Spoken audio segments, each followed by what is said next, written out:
Hello, নমস্কার সবাইকে। কেমন আছেন সবাই? আশা করছি সবাই ভালো আছেন, আমিও ভালো আছি। তো আজকে কি দিব করতেছি আসলে বুঝতে পারতেছি না কি রিলস বানানো যায়। তো একটা রান্নার ছোট্ট ভিডিও নিয়ে আসলাম ভাই। এটা একদমই সহজ আর সবার ঘরেই কম বেশ হয়। ওইরকমই একটা রান্না। তো চলেন আমি করি আর আপনারা দেখেন যে কিভাবে কি করতেছি। আর ভালো লাগলে একটু লাইক টিক করে দিবেন আরকি, এগুলো তো আর বলা লাগে না। আপনারা তো জানেনই কি করতে হবে। তো চলুন শুরু করি। এখানে আমি এই যে ছড়া কাটছি। কার এখানে কি বলে জানাবেন ভাই। আমি জল দিয়ে এগুলোকে এখন সিদ্ধ করব। নুন আর জল দিয়ে এগুলোকে এই যে ভালো করে সিদ্ধ করে নিতেছি। আর এগুলো হইতে মাছের গায়ে হলুদটা করে রাখলাম। এই যে আমার ছড়া সিদ্ধ হয়ে গেল। এগুলোকে এখন শুরুতে নিয়ে নিলাম আর মাছটাও ভেজে নিতেছি।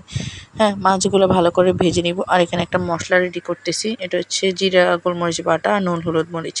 হ্যাঁ, ওইটা ভালো করে এখন একটু জল দিয়ে ওইটা মিক্স করে নিতেছি।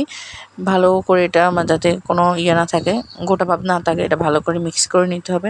আর মিক্স করে যে নিলাম আর এটা তো আমি এটা মিক্স করে একপাশে রেখে দিলাম। তারপর ওই যে মাছ ভাজার পরে কিছু তেল বেঁচেছিল ওইগুলোর মধ্যে ছড়াগুলো একটু ফোড়ন দিয়ে ছড়াগুলো দিয়ে দিলাম। দিয়ে দেওয়ার পরে ওই যে ফার্স্টে দেখলে না মশলাগুলো দিয়ে দিছি, ওই মশলাটাই এখন কষে গেছে। ওই ক্লিপটা আবার নেওয়া হয় নাই ভাই। আর আমি এখানে কষে যাওয়ার পর এখানে আমি গরম জল দিয়ে দিছি। হ্যাঁ, আমি তরকারিতে বেশিরভাগ সময় গরম জল দেওয়ার চেষ্টা করি। এখন ঠান্ডা জলও দিতে পারো, সমস্যা নাই।